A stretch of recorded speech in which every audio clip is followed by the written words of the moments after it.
Hi everyone. So as far as I know, all of us are at a stage in life where, on the one hand, we're balancing engaging the world, engaging our needs, taking care of ourselves in a very physical way, in our families or parnasa, wherever we're at, and at the same time, we're all trying to stay beyond it, right? Have that inspiration, making sure we're not getting stuck in it, and especially for Gimel Tammuz, I think all of us are thinking, how am I, aligned with my mission here? How do I make sure I have that clarity for what I'm here for? And so there's a very powerful perspective of Chassidus that is brought out in a very beautiful way in the Korach episode, and how it plays off, how it comes as a direct continuation to the Meraglim episode. So it's a famous idea, but hopefully we could bring it together to give us a certain very practical and relevant perspective on our balance in this world. On the one hand, the mistake we all know of the Meraglim was that it's all about the spirituality. It's all about let's get lost in that, and let's not worry about engaging the physical needs and Maisa mitzvahs. That's not what it's about. It's about being beyond that. Let's not enter Eretz Yisrael where we don't have that clarity, that inspiration.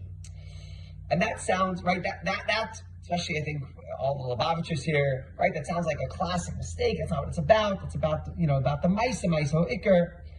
Calls Parsha's Korach, and I think in a very close proximity to Gimel Tammuz as well, and the message is actually the opposite, right? Korach's mistake was the very, very natural mistake that we make right after, right? We start saying, okay, it's not just about me and me being inspired and me being uplifted, but it's about action, and then we lose ourselves in that, right? Korach says, if it's all about action, then I don't need the spirituality, right? There is no hierarchy. We don't need the gilui, right? We don't need the inspiration. We don't need that. My hands and Moshe Rabbeinu's hands have the same effect, right? We both have the same impact. So there's no real difference between me and Moshe, right? Because it's all about the truth lies in the action. The truth lies in the physical accomplishment. So if it's all about the physical accomplishment and the Maisa, and not about the inspiration, not about the gilui, then what's the difference between me and Moshe? Right? And the mistake there is very, very deep. First of all, we know Korach's mistake was not one. We know, number one, it didn't come. It sounds very humble. It sounds like a very dedicated mistake, right? Let's just don't worry about your own your own spirituality. Worry about dedicating yourself to the cause, the physical Mashiach. It sounds very Mashiachtic, but the mistake, and yes, and there's Chassidus goes there, but the mistake is very, very important. That it's a mistake that we can't make.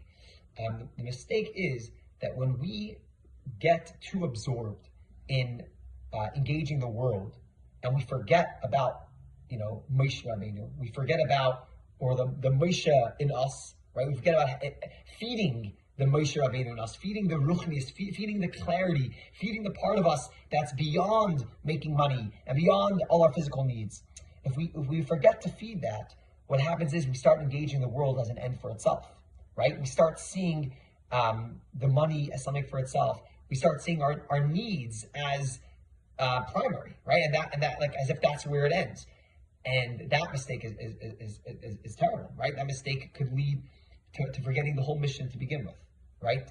So when it comes a day, and that was Korach's mistake, right? Korach's mistake was thinking, okay, let's just engage the physical, and so yes. It's the Meraglim's mistake is horrific, right? We know Maisu Iker, we have to go out there, be there for other, etc. But I think especially comes a day like Gimel Tammuz, it comes a Parsha like Parsha's Korach, we have to remember, I think it very nicely ties in with the Yom of Gimel Tammuz, right? In Yom you have different statements about sighing, right? About a krechts. And Gimel Tammuz actually, like Yom says that a krechts, a sigh, a deep sigh, even about physical issues, but for sure about spiritual issues, that sigh can bring a person from the depth of Ra into the highest of heights. That realization that it's not about the physical engagement for itself, but actually there's something much deeper, much beyond, and especially I think everyone could take that moment this Sunday, maybe even an hour or whatever amount of time it is, and almost like lose ourselves in what's beyond this whole physical world. Right? And realizing what we're here for. And when we do that, we will then be able to, not make the mistake of Korach, and not make the mistake of the Meraglim, but then channel it to actually being able to engage the world where we're uplifting the world and the world isn't schlepping us down. So, Mitzvah Hashem, we should celebrate we should celebrate the Shabbos already in the times of Mashiach, where that's exactly what it's about, right? Mashiach is all about this perfect balance, where on the one hand we're engaging the world, right? The world, the deepest part of the Eibush, the deepest Atzvos is coming into the most physical, regular parts of our life and of the world, but it's specifically with the deepest Gilui, with the greatest of Giluyim. Mitzvah Hashem, all of us, we can bring that about, and we'll be able to celebrate Gimel Tammuz in Yerushalayim.